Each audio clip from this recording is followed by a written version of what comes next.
Cool. Welcome back to another episode of Quality Touch Podcast. I'm joined here with a very special guest. I'm going to allow you to introduce yourself. Yeah, so my name is Hinkson, born and raised in Barbados, 28 years old, former athlete, now a coach, and in digital media. Wicked. And yeah, before I go into Carl's episode, make sure you guys like, comment, and subscribe. As always, I've got the S2E13 game. I was speaking to Carl just earlier about it. Obviously, I'm more or less undefeated. I'm in Barbados now, so let's see if he can beat me. But I'm going to go through the rules again. So we're going to name footballers. Can't begin with S or P. So that's S for snake, P for piano. Got 5 seconds between each player. Might do 2-3 rounds depending on how quick it goes. Okay. Only. It can be all time, yeah? Depending on how long it goes. Only surnames? Yeah, you can say their full name if you want to, but the surname is what we're going off of. Okay. I'm just going to quickly put a timer on my phone. Okay. How long is he on? Until someone goes out. Okay. And I think I'm scared. I feel like I'm going to lose, but I'll let you start. My mind's blank already. I'll let you start and we'll go when you're ready. Ready? And Terry Gill. James. Blackman. Oh my gosh. Kukurea. Dembele. Hurricane.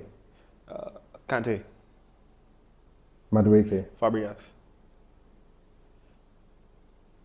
Thiago. Gyökeres. Oh my gosh. Drogba.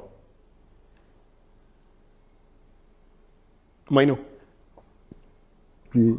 Well, Mainu. I said Mainu. Oh. Yeah. Bino Gittin. Sorry, I thought I did. Sorry, my bad.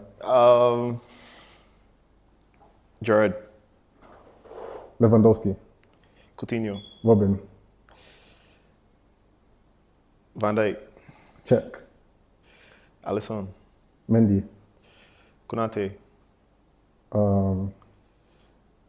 Caicedo. Diaz. Modric.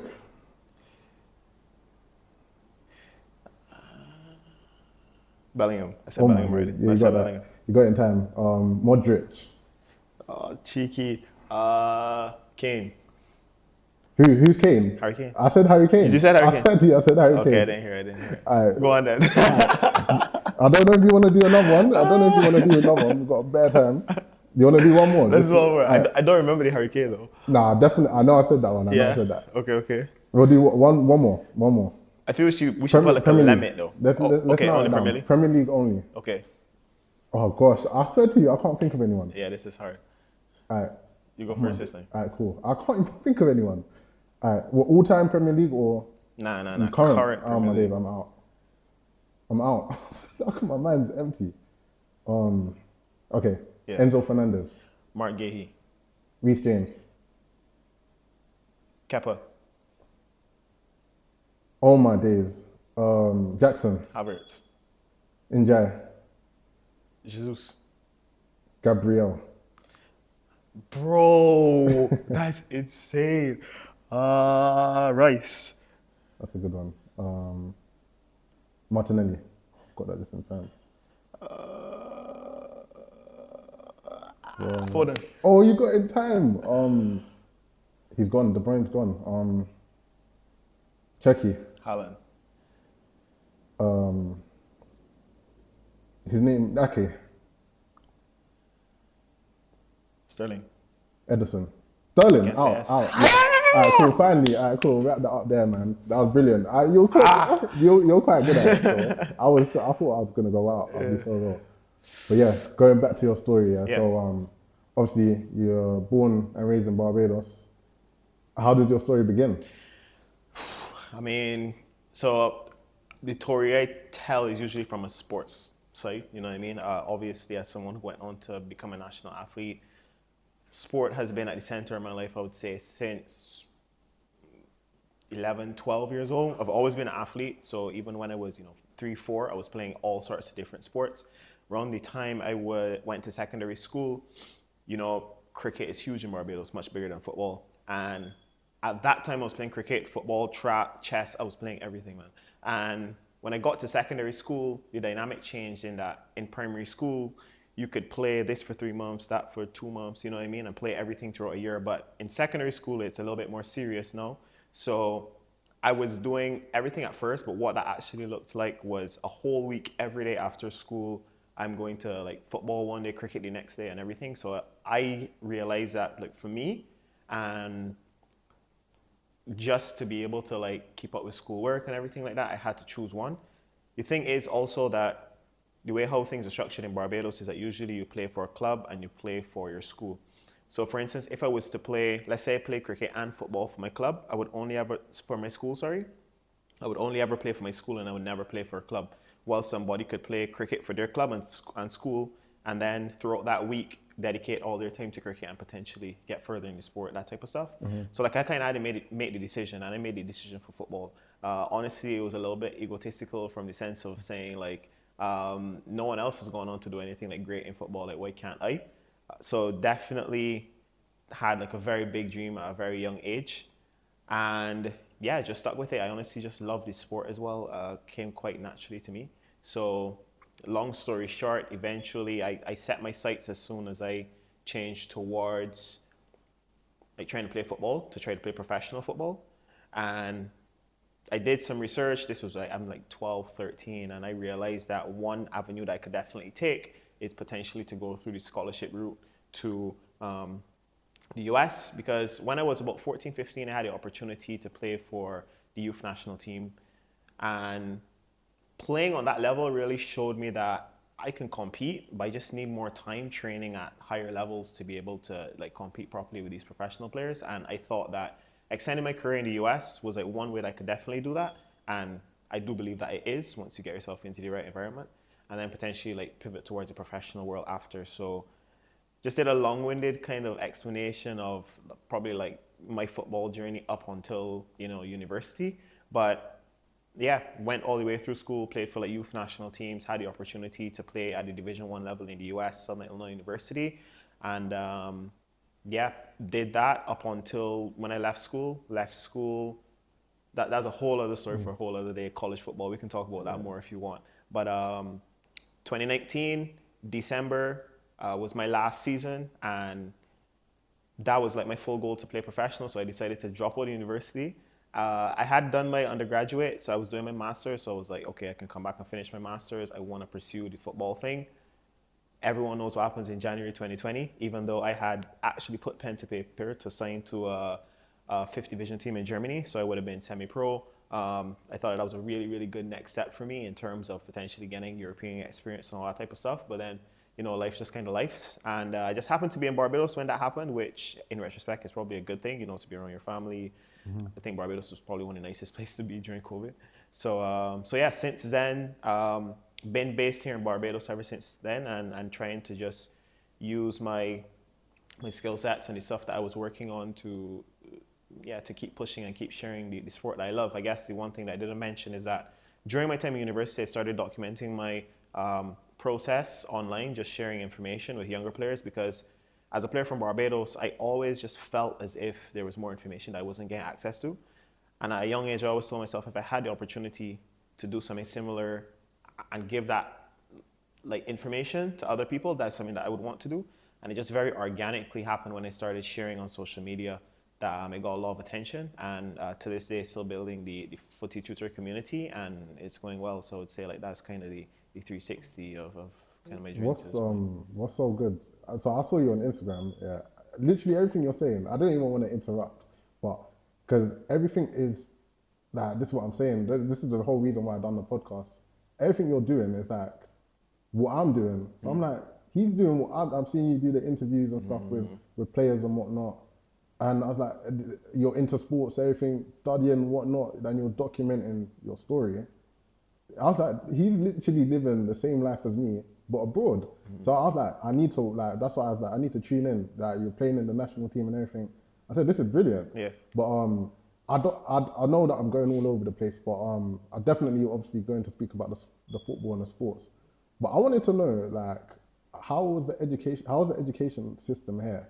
Like, I know it's like how you call the terms, like, let's say you're 5 or 6 years old in school, what you call that. Because in England, even in different places in England, they call it different things. Right. So like, How was education here? So in terms of the naming, primary, we call it primary school and secondary school. I think it's similar in the UK. In America, it's a high school, middle school. So primary school is, I believe, 4 to 10/11. And then what happens in Barbados, I'm not sure it's the exact same way. I think it is. But you take an exam called Common Entrance, and everyone who is, in class 4, so 9, 10, 11 years old, depending on where you're born in the school year, you take one exam, and then based on how you perform on that exam and also the schools that you chose that you would like to attend, you kind of get synced to a secondary school. So for me, the secondary school I went to was Harrison College, and it's one of the more historic schools. The reason why I wanted to go there was just because my dad went there, and that was my biggest motivation, to be honest. I was never the most hardworking school student, but I feel like as a person, if I want something, I'm gonna do what I need to do to get it.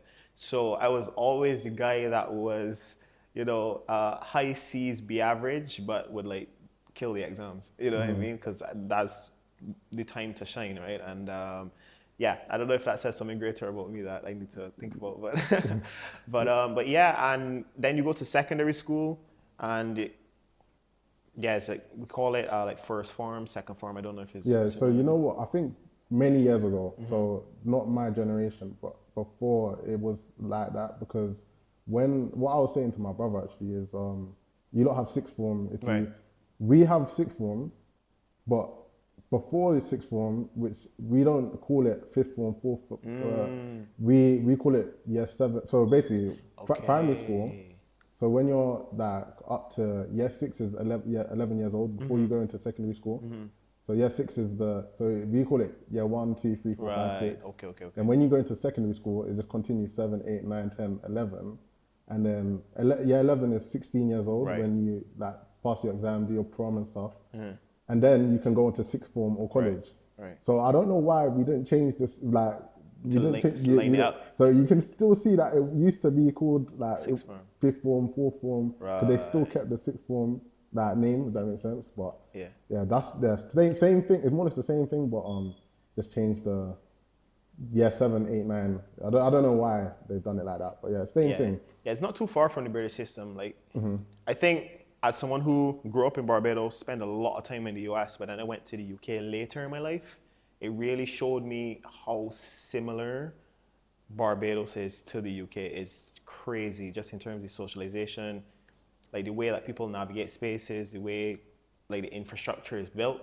So the mindset of the people, so closer to the UK than the US. You know what I mean? What I wanted to ask is, other than obviously most likely PE or physical education, what was your favorite subject? Favorite subjects, actually, history. I really liked history, learning about the past and that type of stuff. In school, I would say history, physics, and architectural design. You see it come out now I do digital media, right? But for a long time, what digital media was for me was designing graphics, right? Because I started out as a text-based creator, so I really stood out from, I did a lot of study on, for instance, the principles of design and all that stuff. But I would say that came from me doing architectural design in high school. So I would say, real world stuff. So history, the past, and I really like infrastructure and that type of stuff. I think that type of stuff was quite cool. Yeah, that's wicked. With me, mine's a bit basic. Maths, maths is my go-to. For real? Maths was, I found, obviously, with some people, it's either maths or English. Right. I was actually all right at English. It wasn't math. I didn't enjoy it though. So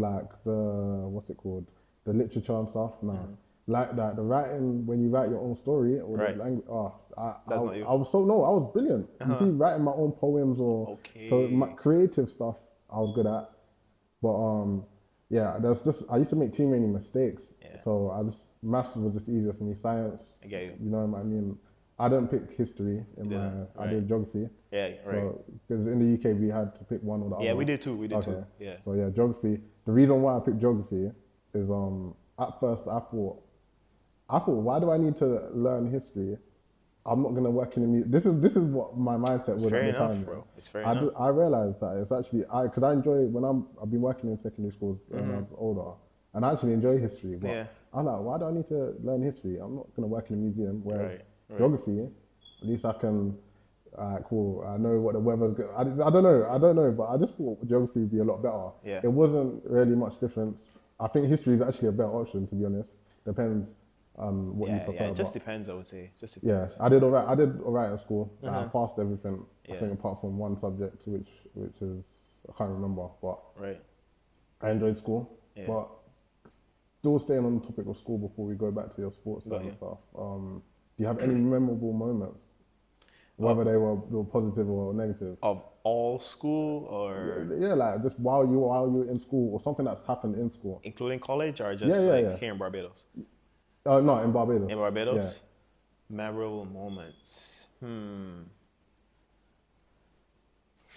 I just remember, I mean, everything I did was through the lens of an athlete, right? So I feel like it wouldn't be fair to evaluate my school experience without that. Yeah. And I think that being an athlete, it kind of made me like easy to move around different groups, if that makes sense. Whilst I feel like you would have, I don't know, people who love science, people who love tech, people who love, and that's kind of their identity. Whilst as an athlete, like outside of the field, you were known as an athlete, and then it was a little bit more easy for you to flow throughout. And I think that what I'm trying to say is that I just thought, for me anyway, like the vibe was really good, and I really liked the fact that, especially at my secondary school, you could interact with people from all different walks of life, get insight into like what their lives are, what their goals, aspirations are, that type of stuff. And I think most people were open to like having those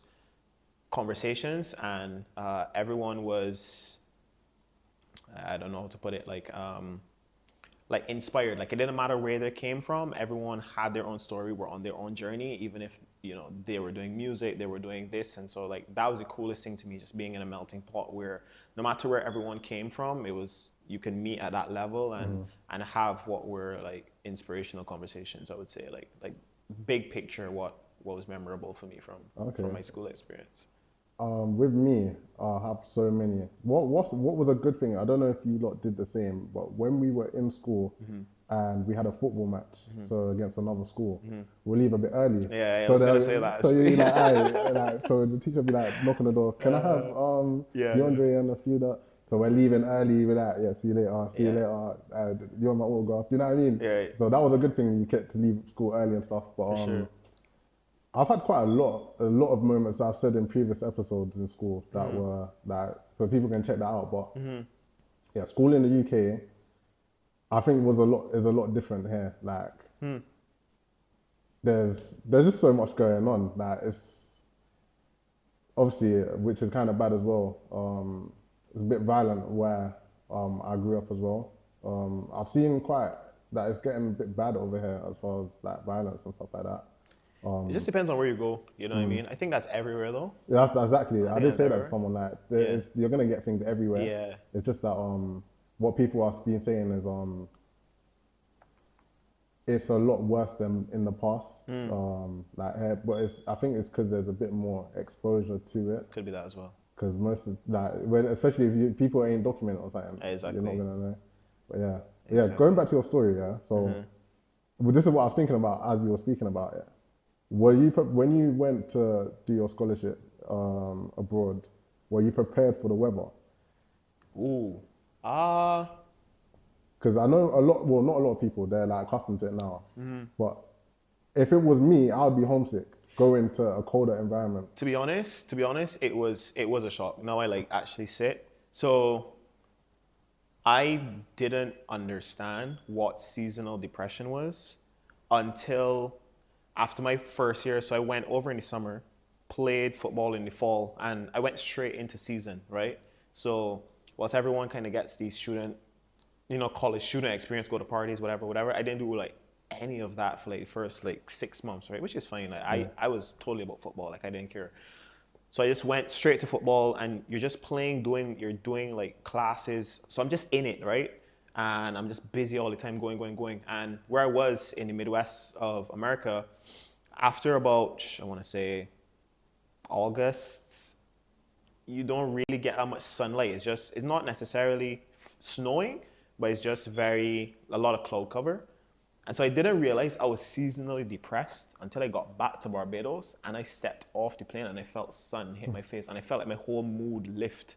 And I was like, wow, what just happened, you know? And then in that moment, it kind of like clicked to me that, I was like it wasn't bad, like I wasn't in like a horrible mind state or anything, but I would just say like my total energy was just low. So yeah, I was just a little bit more cognizant of that for like my second and third years. Yeah. But yeah, there's some mornings, you wake up, we had practice at 8 a.m. every day and there's ice on the pitch and your toes are freezing and you're wearing gloves, but you just get on with it. I feel like football helped because at the end of the day, you're still doing something you love. Exactly. If I was asked to like go work in that might be a different conversation. Yeah.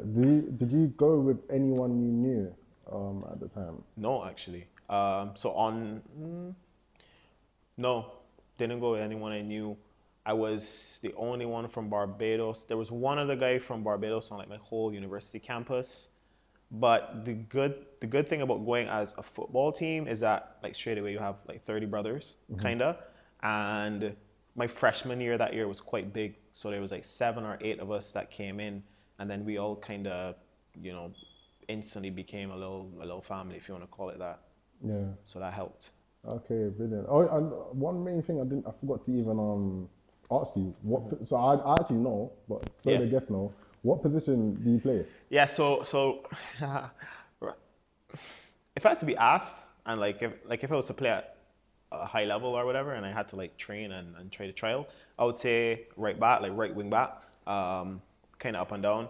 Throughout my career, though, I've played everywhere. So I've played like in my youth career, I was actually a winger. Yeah. The first position I ever played was center back, and when I actually got recruited to go to university, I was playing both 6 and 8 in the midfield. So I've played all over. I would say the only place I haven't played extensively is probably 6.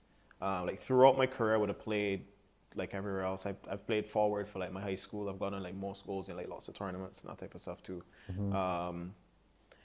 I always like to say I'm a really good athlete, a very okay baller. You know what I mean? Like I can get myself around the field. I can be useful. If I was playing football from 4 years old, then that would be like the only difference as opposed to. You know what's so good though? Like, I say this to everyone, yeah. Or I question it as well. So you're good at every sport, more or less, yeah. So you got traits that can carry you into something else.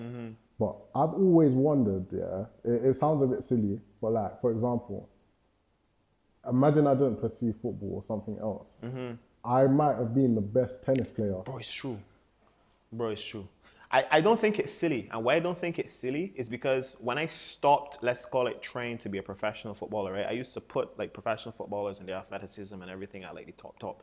And I feel like when I moved away from that, I then start seeing normal people who are, deadlifting crazy weight, doing these crazy long runs through deserts and stuff. And these are high-level amateurs, they aren't even like professionals. Like football is good because you're just in an economic structure that rewards you well for your sport. But there's a lot of people doing a lot of extremely like remarkable things that it doesn't economically incentivize them to be rich, but they're extremely healthy, extremely smart, that type of stuff, right? So I agree with you that with like a small pivot, you could actually have been, who knows what in something else. I always just think about it because I was quite athletic. I was like when I'll speak about injuries as well. That is a main thing. Oh yeah. When I'll go straight to the international football. I remember, so I came to Barbados, met Mohammed and everyone, and so I was with my dad. We went out to eat, had massive Chinese meal. I had my kit on me because was getting told I was coming. Right. Pulled up, you're training. My belly, I'm thinking, oh my goodness, I can't run. I remember we had to do like some box run. It's my first session, so I'm training. I forgot, was it under 21s or 23s? How the system? I think 23. Yeah, so I went to under 23s, and we're running and stuff, and I'm thinking, oh my gosh, like, I'm trying not to look tired. Because the thing is, on a normal day I wouldn't be, but like I said, I just ate. So I'm like, oh my goodness. And people are now hearing my accent now. Right. I'm thinking, I'm hearing like people, so one guy kept saying stuff here, like he was cussing me. I'm thinking, like, let me just ignore him, like I don't know this guy. This guy doesn't know who I am, but I can't do I don't want to retaliate because I'm in a professional environment for one. And we don't know each other. Right. Like I don't want to cause a scene and then it looked bad like for my dad for one. Right. And then but like let me just ignore him. Passing. The session's all going good, but I'm that same guy. I can't remember exactly what he looked like, but he kept going on. So I spoke to the coach saying like, what's going on? Because I think the coach was English actually. He had an English accent anyways, and he just said like go on whatever, doing well still. And by the way, I've never been nervous like, but I was thinking all my days that this is a big moment. This is the country. You get me? This is the national team. Yeah. And then day after, get invited back. So I was given a form to like fill in to play because you know the I'm under 18 at the time. Right. So I can't sign it. I needed my parents to do all that stuff and whatnot. But then they said come train with the men's team. That's when I met Zico. I saw Thierry and all these lot. Speak about him later as well. But was way better. Like obviously the intensity was a lot better. I think you were there, but I don't remember like seeing you because this was 2018, I believe. 2018. I was definitely uni. So unless it was like an international break, I probably wouldn't have been there. Oh, okay. But yeah, so I'm playing there anyways. I'm sharp. The coach was like, yeah, you're quick and everything. But what position were you playing? At the time, what position was I playing? Because like you, I was versatile. I played all over. But one thing I wish is I had a coach like myself. So some coaches I had before, they didn't tell me I shouldn't be playing there. I wish I had someone that told me when I was younger, yeah, you should be a right back or something. The thing is, I was powerful. Like I was, if anything, I was a bit more muscular than I am and a lot leaner. Okay. So imagine I was just a powerful. Yeah. Like, do you know what I mean? And when I was very young, started off at this Tottenham Foundation thing before I got scouted and whatnot, and I was playing as a centre back. Okay. I was kind of tall for my age at the time, but then I didn't like. I was so good at defending, but I didn't get. You don't get praise like the person scoring. It's true. So I'm like, I don't want to be a defender. It's true. I want to score the goals. So then I started saying I'm a right winger because right winger, Ronaldo. Well, Ronaldo's not a right winger, but like winger. I'm like, yeah, I'm Ronaldo. Like I'm playing on the wing. So I wanted to be. I remember my first boots I got was the Mercurials and stuff. You know what I mean? So it was either Messi or Ronaldo. Yeah. Ronaldo, how they used to do the advertisement was quick. Yeah. So I'm like, I'm Ronaldo. Yeah. Not that I if I'm so honest, I don't have a. They're just both talented, innit? If anything, I actually believe Messi's better, but I was leaning to Ronaldo because we had the same. Yeah, we were like the same. Like I'm tall, Messi's small. Like, but anyway, cut all that.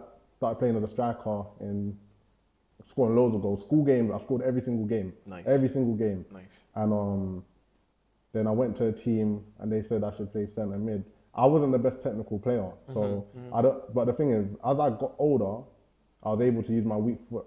Thankfully, but there's so much things that my positioning wasn't that. Like when I'm older, I'm just killing myself thinking that why didn't I know this now? Yeah, you know what I mean? Yeah. But I feel like I should have been a fullback anyways. But yeah, going back to the story, playing in the national like stuff and whatnot, everything was all good, but he just said my tempo wasn't as fast as he wanted. And bear in mind, I was injured. I didn't even speak about the injury before I even came. So I think it was a game against Palace. I don't know what it was, but it was a showcase game, big game, where I'm in a team with people I barely know. We're all mixed together.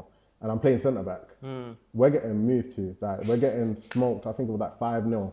And I'm telling the manager, these people ahead of me are awful. Like I know I will score. I will impact the game. Why have you got me playing here? Right. So I promise you, the second I went up front, got the ball, good touches on the ball, did 2 step overs. The keeper went out to save it. I toe punt it through his legs. We score. There's a player that was playing right back for the opposing team. He's like, to describe him, he's like had a Zinchenko look, but he was muscular. A lot older than me as well. Bear in mind, I'm 16 at the time, and I think they're like 18 and older. Right. And he just ran into the side of my leg. Like he ran into my knee, and it just to say I couldn't get up for about 30 minutes. Wow. And turns out now, I'm gonna cut a long story short because I've mentioned the story quite a lot of times, but it turns out it was my ACL. I didn't know this until a few months ago.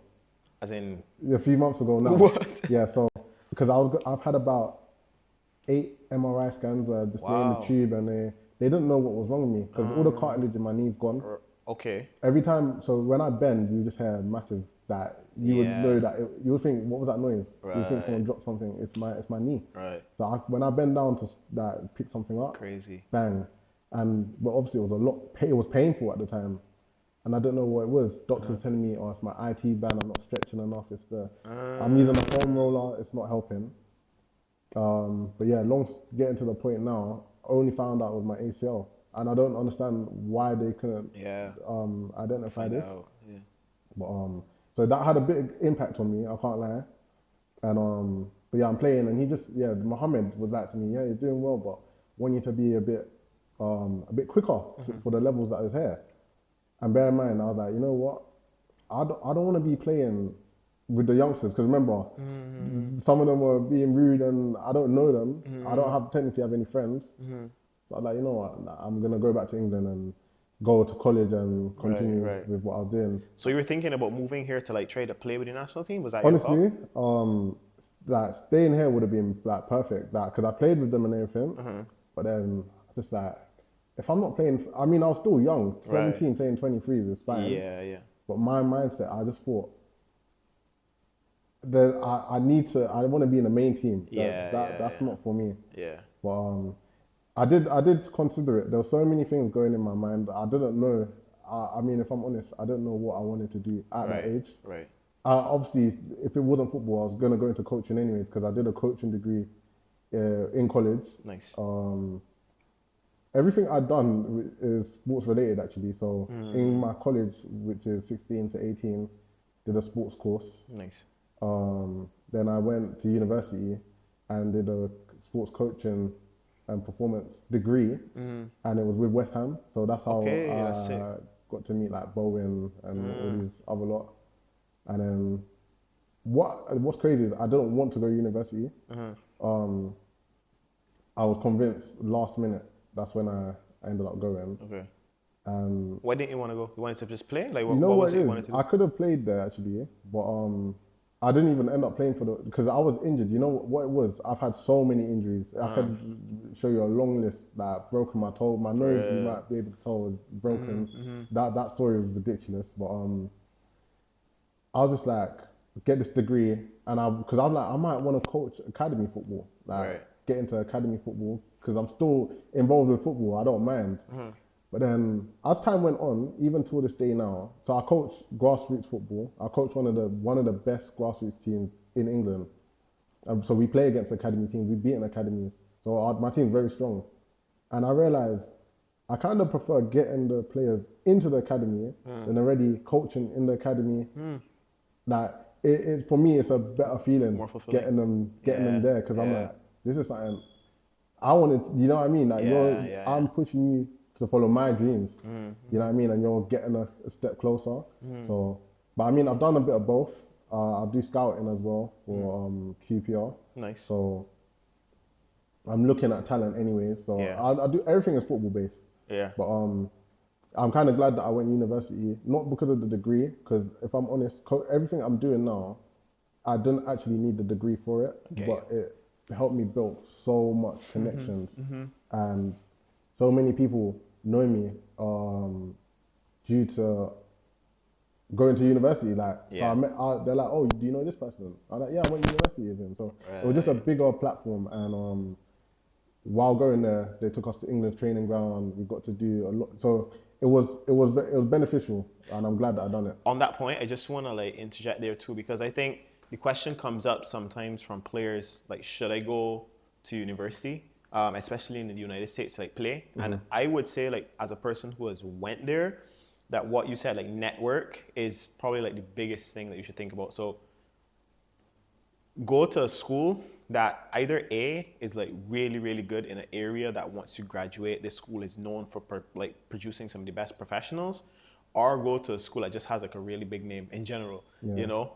Because at the end of university, the stuff you learn is like cool, but the network and almost the brand of your university is what I find carries like the most weight in the working world. Like, yes, you still have to work hard, you still have to do, like that's a given, degree or not. But I feel like where that degree can give you that little extra edge is like the people that you meet, experiences that you have, and like just the almost like the brand after to say, yeah, I did whatever at X, you know 100%. What I mean? And then instantly someone might just, hear you up a little bit more, like something like that, right? So like, yeah, I thought that was just a good time to just kind of drop that in. Hopefully I'm not skipping past too quickly, but speaking on like connections, I don't know if you mentioned it yet, but you also do personal training. Yeah.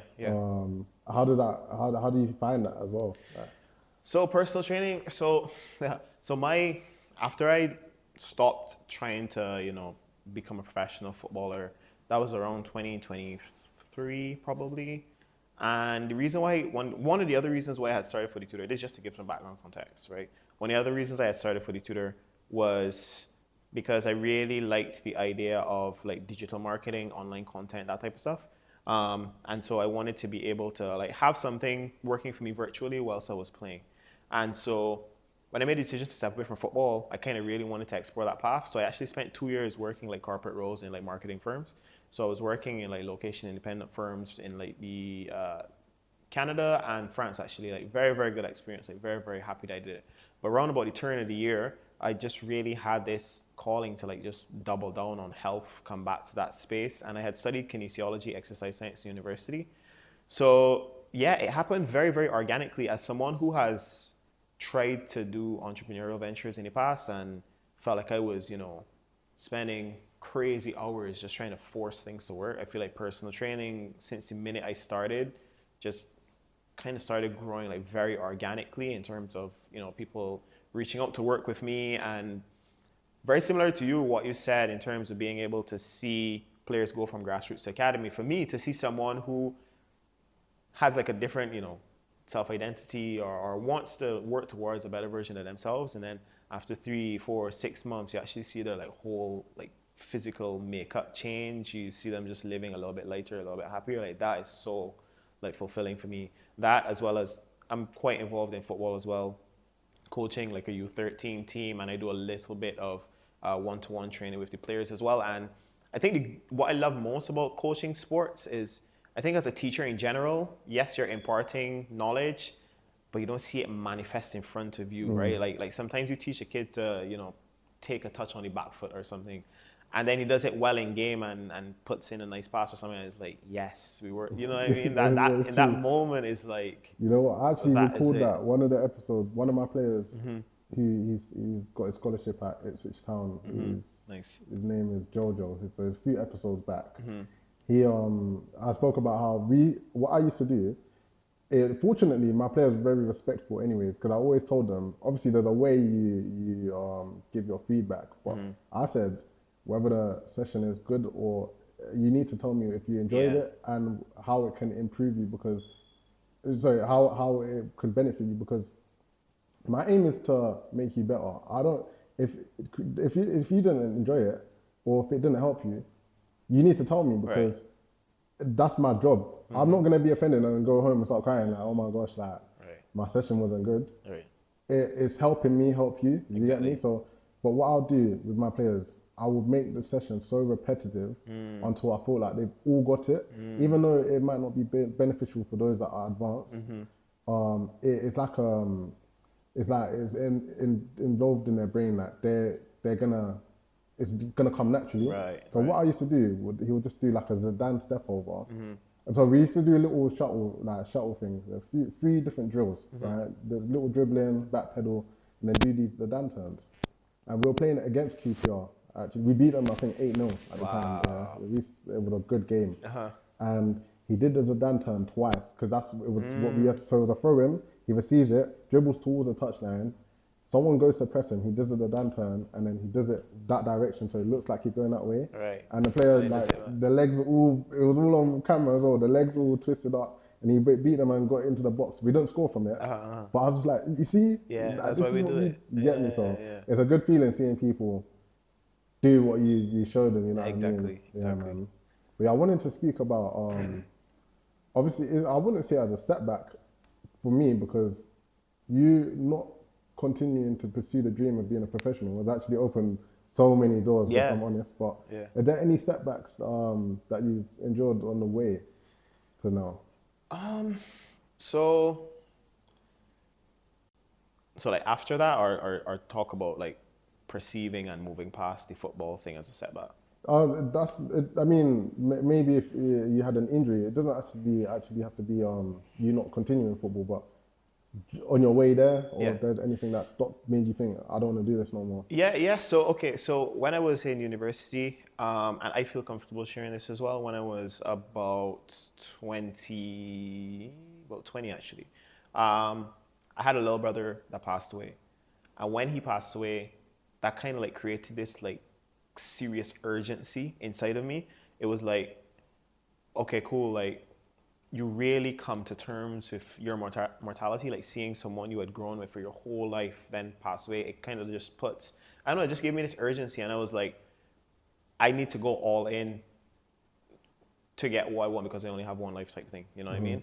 And so that was definitely a setback in of itself, you know what I mean? It's something that you can only really understand retrospectively. Like when you're in it, you're just kind of moving through it, like trying to stay on top of things, you know, trying to do the things that you're asked to do, show up for people around you. It's a lot, right? And in the moment, it just is what it is. But when you look back, you can see, okay, like a potential Carl that didn't have to go through that, you know, maybe that's a completely different outcome. I'm not saying I would have been better off for it. I'm just saying that it could have been completely different. And then I remember this, okay, so the first time in my life when I really, really thought that, like pro is for me was right about I think I was coming into my senior year of university, and I was playing really well, bro. Like that was the first time in my life that no matter if I played for my university, played for my national team, whoever I played for, it just felt easy. Like I feel like for a long time, it felt like I had to really like try, like in some moments it was tough, but I felt like it was easy and I was like dominating easily. Like games would be done. I wouldn't even be nervous for games. I was crushing it, to be honest. And I got invited to train with there's MLS, USL. I got invited to train with a USL team because they had like a third tier team. So I would be a part of the third tier team and train with the second division team, if you want to call it that, USL team, because you aren't allowed to. For instance, obviously they're going to gatekeep, like MLS teams would gatekeep their trainings for their MLS youth players and that type of stuff. So that was the highest level I could get in the US. So I get invited there. 2 sessions in, I literally jumped for a ball land and broke a bone in my foot.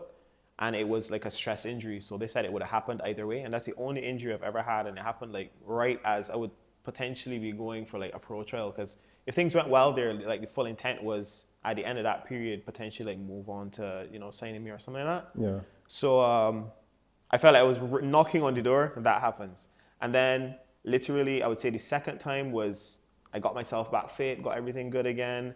Right around the COVID time, knocking on the door, literally put pen to paper, bro. Literally signed my contract, and then COVID happened and it was done.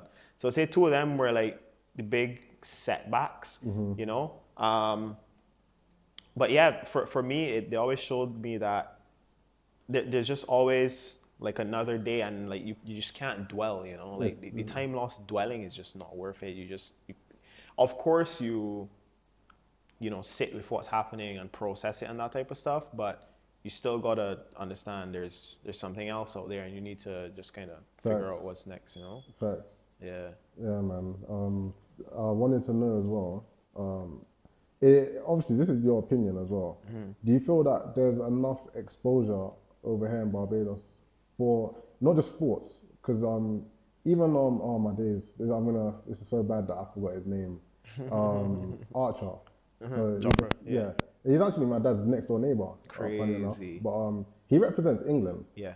I don't know if most people. I'm not too into that. Not that I'm not into it. I don't know too much information. But I don't know if people that are English know he's from Barbados. Yeah.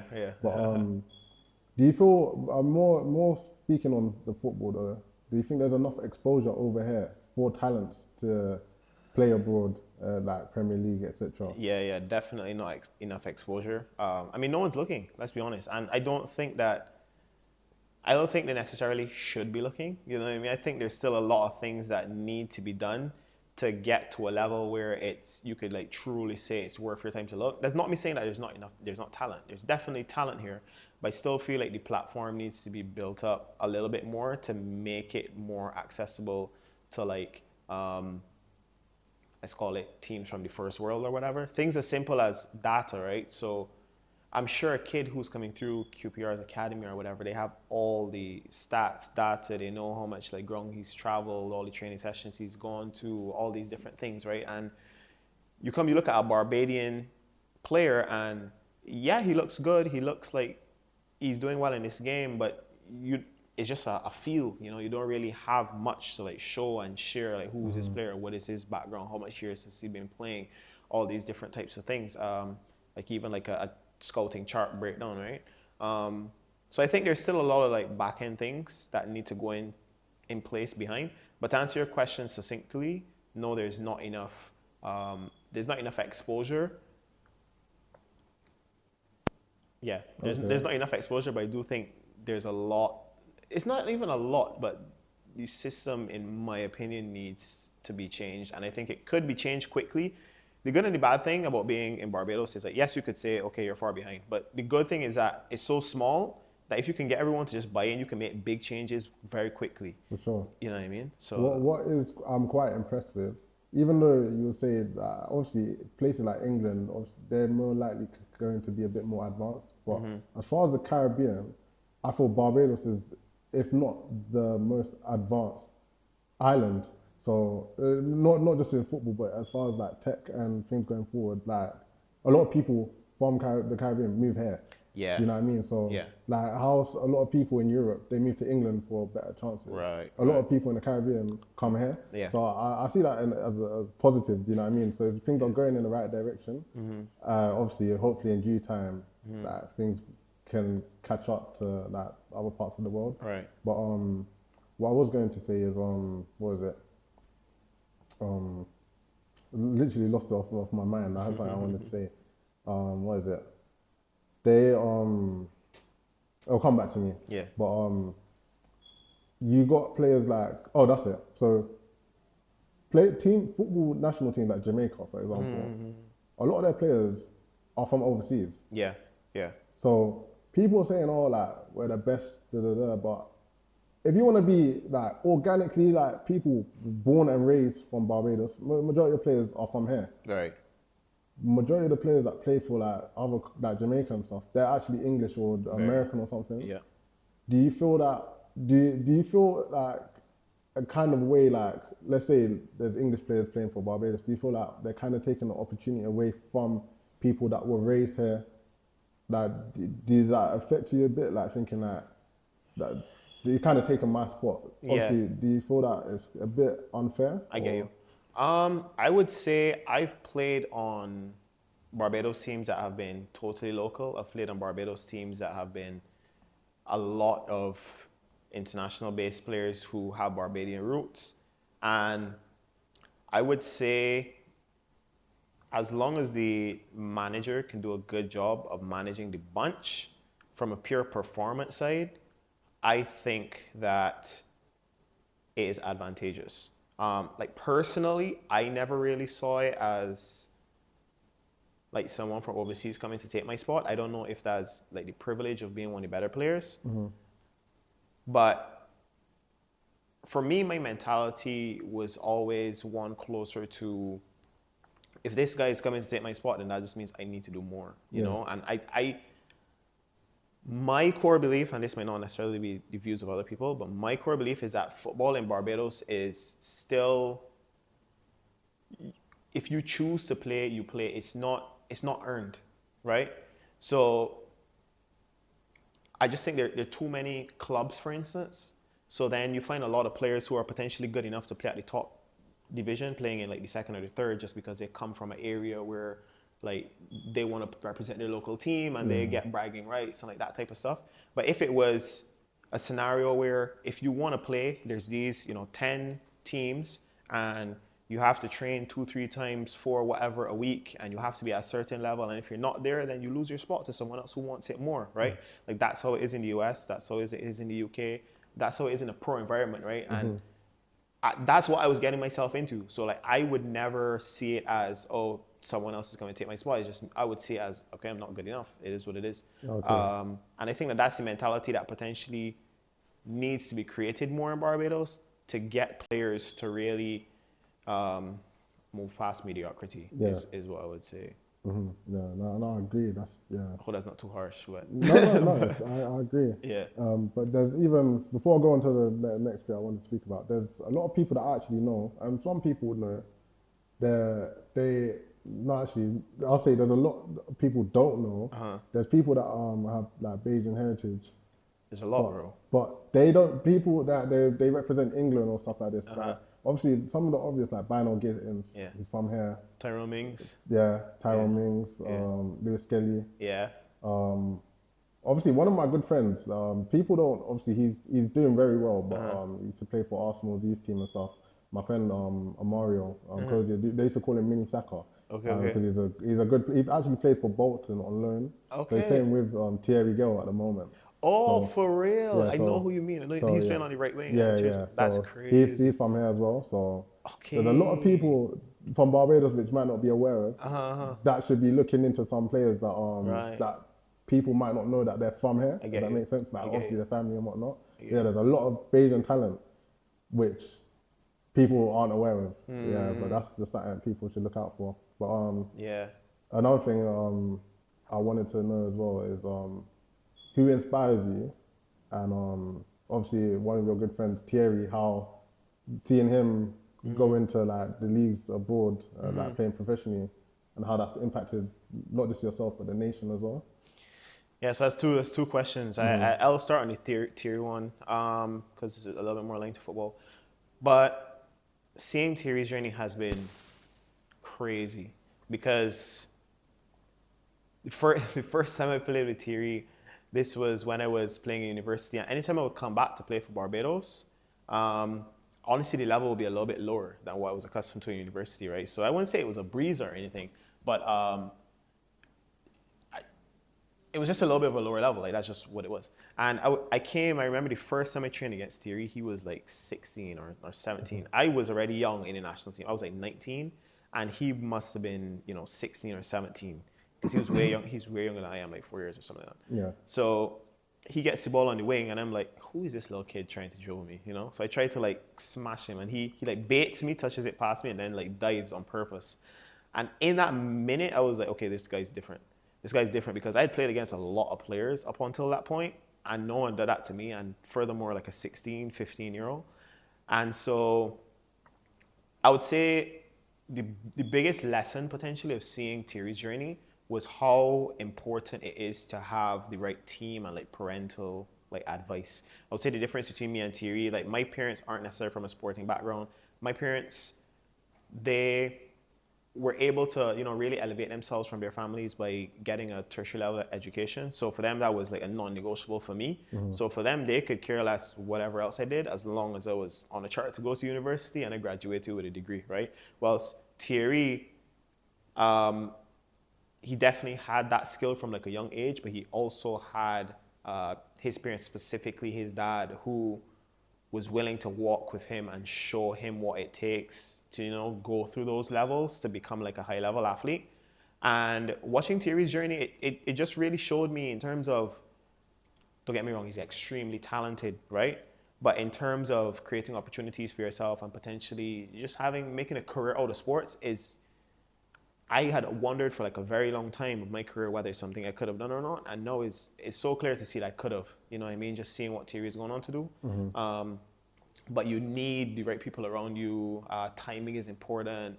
We know like injuries. There's all these like small things, but being able to even like live it out a little bit through Thierry, because like, we're quite close as well, I would say, has been really, really cool. And I think that this is still just a stepping stone for him. Like I think he's still got so much more to go on to do. Just seeing him. Yeah. Yeah, I remember when I first saw that he had a little blonde back. He was a good player that I've seen got to see play with as well. Right. And he was like one of the people that were respectful. Obviously, he's around basically my age. He was the one that was respectful, and Yeah. you get me. Yeah. He made me feel welcome when I had come as well. Obviously, he would probably won't remember because it was a while ago. It's something I remember, like the few people that, you know what I mean? Yeah, so, he treats people well and stuff too. Like Thierry's a good guy, you know what I mean? At his core, so like it's really good to see him doing well as well, you know? Yeah. Okay. And I think you asked who I look up to. Yeah. That's a loaded question, man. I think right now I look up to a lot of like entrepreneurs, to be honest. So like Stephen Bartlett, like those types, people who can, I don't know, look at the world and, you know, create value for a lot of people. Like, I think that's quite cool. Even the ability to do QualityTouch, for instance, and be able to reach, you know, millions of people a month with what I'm doing. And then I look up to people who, you know, are reaching tens of millions, hundreds of millions, these types of like numbers on a month and like creating real impact in the world. Like those are the types of people I look up to. I would love to, for instance, be part of, you know, building infrastructure and like doing educational programs and stuff to really like change the landscape around me to, I guess, what could be perceived as a better world, you know what I mean? So I would say those are the people I really look up to. People who, yes, have that vision and stuff, but can create a team around them to actually like change the world, you know what I mean? Like that's crazy to me, because anyone can have ideas, you know, but to have the ideas and then the great tenacity, go through all the hard work and actually like change the world, like that is, those types of people are, you know, dime a dozen. That's brilliant, man. But, bit of a lighter side, bit more of the like, you know, like personal. Yeah. Like, I've got a few questions. So what team do you support? Whether that's Premier League or whatnot. What type of music and stuff do you listen to? Like, obviously there's going to be different scenarios, but like, what? Yeah, so what team I support is always a loaded one, because I wouldn't say I'm a real like fanboy or anything, but I do quite like Liverpool. Okay. Oh man, days. You know what? Which is crazy. I think I've done so many episodes now. So many people support Liverpool. Yeah. So many. I support Liverpool because when Sterling was there, bro. Like, because that was when I was like, I don't know, what, 14, 15, and he was like 17, boy from Jamaica playing for Liverpool. And then I just got an affinity for the club. That was a Suarez and Sterling season. I started learning a lot more about the club, and it's just kind of stuck, you know what I mean? Just the timing of it all. You know what? You know what? I don't. He was a brilliant player, especially back then as well. But obviously Liverpool are doing quite well now too. But I support Chelsea. Right. I have to always make Always. I always have to let it be known that I support Chelsea. I supported them when I was about 5 years old. But my reason is very, very different to yours. It's kind of silly actually. So Christmas, my dad got me a PlayStation 2 and I had PES, Pro Evolution Soccer. Yeah. And on the front cover, I think it was John Terry and I think they had two different covers, but I think mine had Drogba and Thierry Henry. Okay. I think so anyways, or John Terry, one of the two. Yeah. And obviously I have no football background around me, right? Like none of my family, my mum, no one. So cool. Because I'm living in England, I'm not in Barbados. Right, my dad's in Barbados, I'm in England. Okay. Right, so no football, nothing. I don't know what's going on. But I'm playing the game, I enjoyed the game. Yeah. And I just remember seeing this Drogba guy that he had the slick back hair. I'm like, this guy looks so cool. Right? Yeah. And so I used to keep picking Chelsea because they're on the cover of the game. Yeah. And that Drogba guy plays for. I've never seen football like live, properly. Yeah. Always playing the game. And I just said, yeah, my favorite colour is blue. I support Chelsea. This makes sense. Yeah, so that's literally how I became a Chelsea fan. And then obviously I was like, thank God I picked the right team. Right. Because around that time was when Chelsea were becoming very successful. It's true. So like Mourinho, Chelsea type. So yes, I've never changed teams. I can never change teams. Nice. And thankfully we're back on track. So It's true. It looks like I went through a little bit of a rough patch, but we're back, man. So I'm looking forward to the season. Yeah. What's annoying, but when I post this episode, the season would have already started because there's some that I've not posted yet. Right. But what's your takes on the league? Oh, the league coming up now? Yeah, what do you think? What's your prediction? Oof. impossible to predict, I would say. I think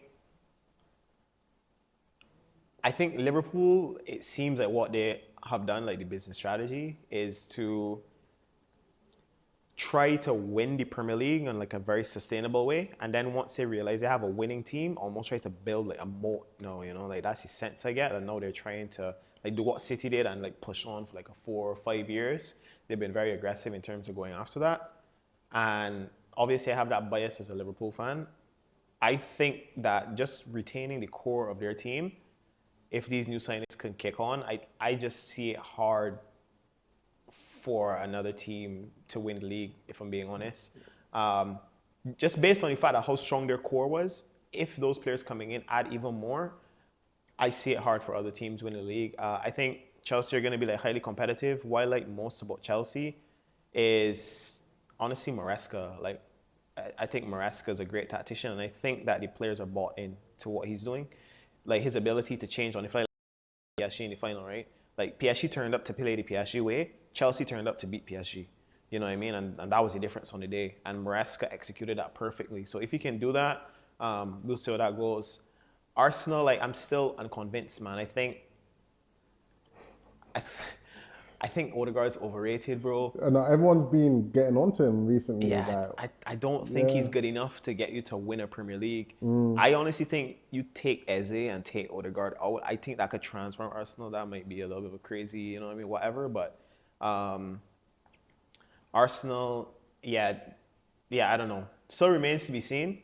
But I don't think, like, whereas I feel like Slot and Maresca have like a clearer identity, I feel like Arteta is almost like too close in his ideologies to Pep Ball, which is now, to me, been phased out. Like, I think that Pep, this is his last season, like, they're going to give a good run of it. I think between Chelsea and Liverpool, just because of the depth of squad that they have and their manager's ability to clearly have their own unique identity, I think are going to help them to rise a little bit higher.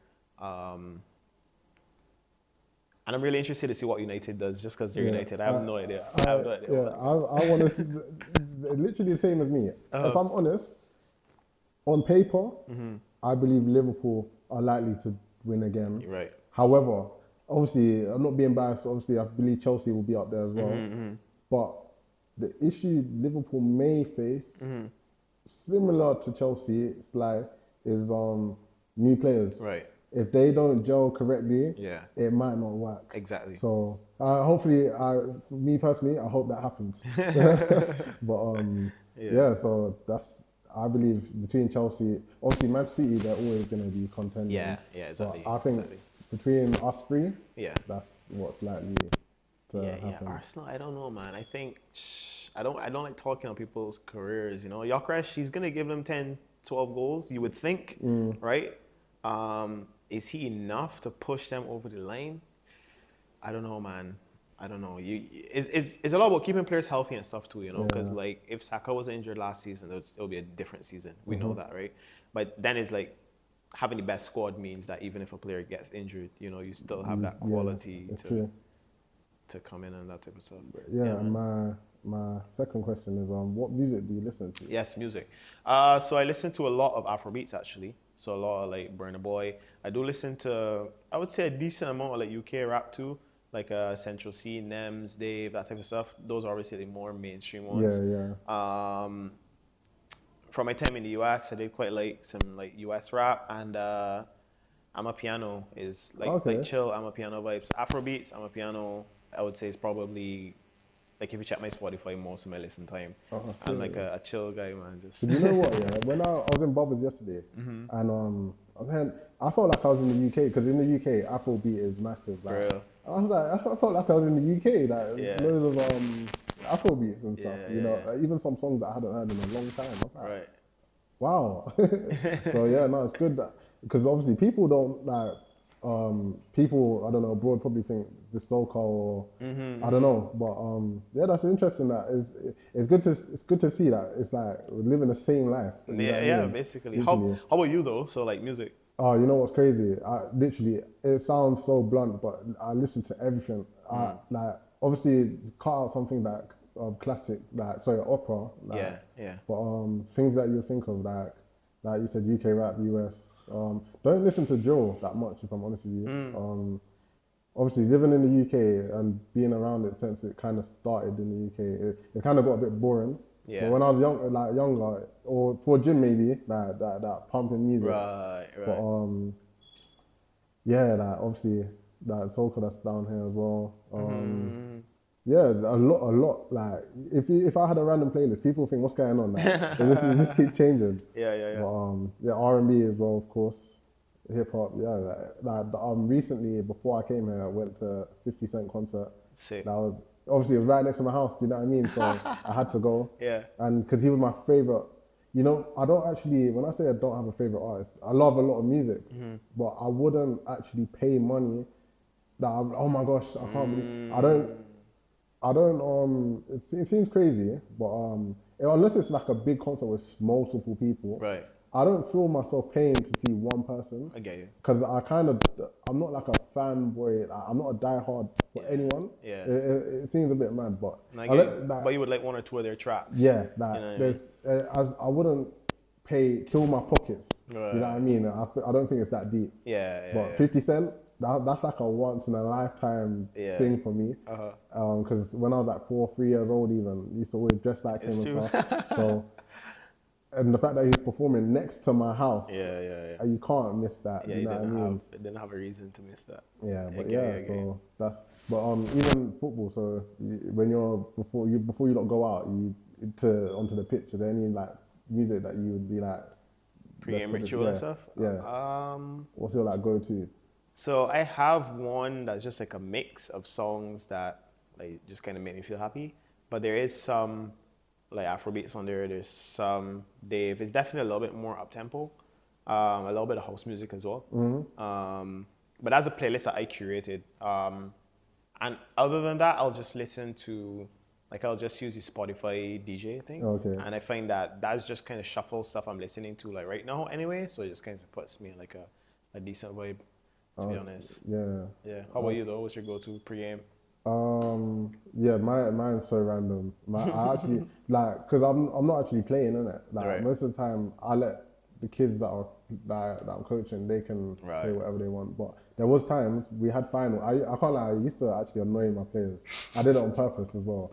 Like I tried making an actual a finals atmosphere because in a football stadium, before the game starts, when you're doing your warm-up, you might hear like Black Eyed Peas playing or something random. Yeah. So I'm putting on not the music that they might want, like Little Baby or something. I'm playing Black Eyed Peas, something random that they wouldn't want to hear. Yeah. And just so they feel like they're, you know what I mean? But it doesn't work. They weren't having it. But obviously, I've started coaching a new age group as well. My new 14s. Nice. I've had a few preseason games with them before I came here, and this is what they'll probably see this. I'm gonna give them the same treatment as I gave my old players. So man. But yeah, man. So is there anything I might have missed out? I'm hoping I've covered everything. I think pretty much in terms of my journey in football, that type of stuff. I can't think about anything else super top of mind. I guess for you though, you mentioned you just started coaching in the U14s. You got this media stuff going on. Like what would you say is next for you? Like if in 1 year we have another conversation, what do you hope to be? You know what's crazy? This is something. Obviously, it's a passion, especially getting guests like yourselves that are very inspirational to a lot of people. Showcasing as many people's story to hopefully worldwide. Initially, which I've mentioned a lot of times before, I've only started the podcast because a lot of players that I coach, we wanted to know about successful people that I know. And that's when I came to terms that a lot of people are successful no matter where they are. With you, for example, obviously the older generation will say, dropping out of university and see it negatively. But in my opinion, I'm not just saying it to make you feel good, but you've done so much, which is what you're doing is kind of what I'm doing as well. Right, and it's I've been watching it, so it kind of inspired me to keep going. And so that to motivate you to keep going and doing what you're doing, it's something that can become really big. So me doing this, I'm trying to shine light onto it so people can see you, and hopefully it becomes bigger than what I'm doing, if that makes sense. Like, I just done, even though my thing is not big at the moment, I'm trying to just get people out there, and hopefully they become right, and they get somewhere. can influence and inspire other people. But yeah, going back to what you're saying though, next year hopefully it's something that can become worldwide. Obviously, I'm here in Barbados. Hopefully, I'm not taking the light away from people like yourself that are more or less doing the same setup. I don't believe that's how it works, man. But I wanna people to tune in here so they can see people in the UK, vice versa. For sure. You know what I mean? So can get people connected everywhere. You know. So my aim obviously next year, well, which is a massive goal, which I say, if I can get a sponsorship or get money out of doing this as well, just so I can expand it. It's not even about making money so it's like a full-time job, but so I can get funding to make it better and bigger. Yeah, that would be fantastic. You know what I mean? No, for sure. Yeah, for sure, man. Definitely hearing you loud and clear. Next year is 2026, bro. World Cup year. Man, there's a lot going on. There's a lot.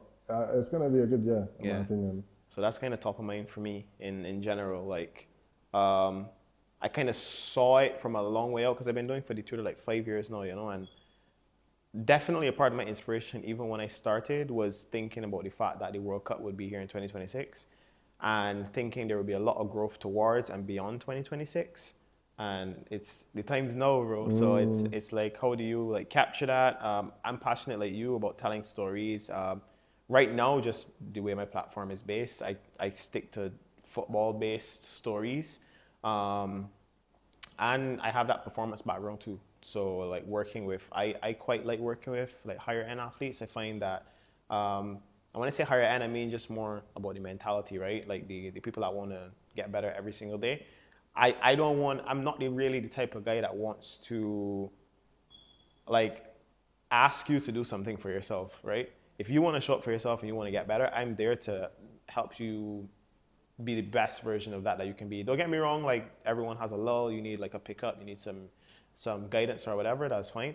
But yeah, just engaging in spaces with, you know, people that are pushing the barrier and creating a platform that could showcase people doing good work in and around football, in the CONCACAF region specifically, which I think is still very, very underserved. You know what I mean? So yeah. Yeah, before I wrap it up, obviously, Carl, make sure obviously your social media handles and whatnot will be in the description below so people can find you. But as I wrap it up, I always leave the guests to leave an inspirational message to those that are watching.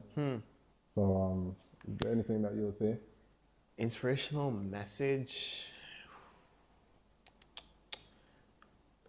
I think a quote that I heard recently and has been playing on my mind is by a guy named Alex Hormozy, and he said, you can take the actions required to get the results that you want and get the results that you want without feeling like you deserve them. So I say that because like for a long time I mentioned like I wasn't sure if I could be like a professional athlete. I wasn't sure, right? Just coming from Barbados, hadn't seen people do it.